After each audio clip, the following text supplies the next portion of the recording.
Jose Manalo, hindi nakapagpigil, para matapos na ang mga isyu, may gagawing hakbang para sa album. TVJ at buong The Barkads, suportado ang magiging hakbang para pagtagpuin ang dalawa, ano kaya ito? Talaga namang ikakagulat ito ng buong Aldab Nation. Halina't ating busisiin at pag-usapan yan dito lamang sa Talks TV.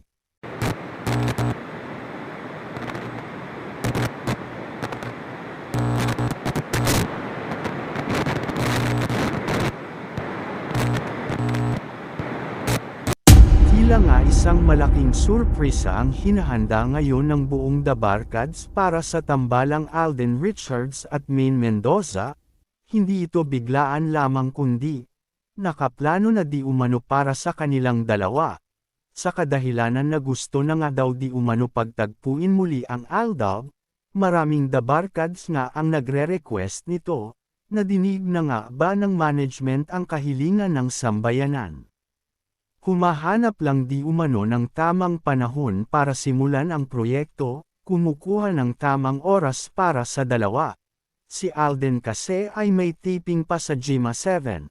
Si Maine Mendoza naman ay may palabas sa TV5, parehas pang busy ang dalawa dahil hands-on talaga sila sa kanilang mga business, parehas nga na ang dalawa ay may McDonald's business. May schedule time na di umano para dito. Tiyak na sisimulan anumang oras kung matapos na nila ang taping ng kanya-kanyang palabas, tiyak na aalingaw-ngaw ito sa social media, hinahanda ang promotion para dito. Ang script ay tapos na. Si Bossing din di umano ang magiging producer ng palabas, at may balita pa na ang magiging cast ay isa sa kanilang mga matalik na kaibigan, may kasama kaya na na-issue sa kanila. Ano nga ba ang magiging plot ng palabas? Action din ba ito or romance? Maghanda mga The Barkads dahil ito ay tiyak na pipalahan. Isang malaking milestone ito para sa Philippine movie, papalo sa takilya ay inaasahan.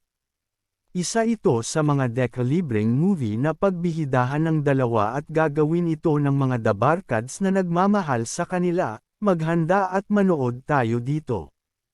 Ikaw, manunood ka ba? Yan lamang ang ating update for today. Kung natapos mo itong video, please subscribe for more updates.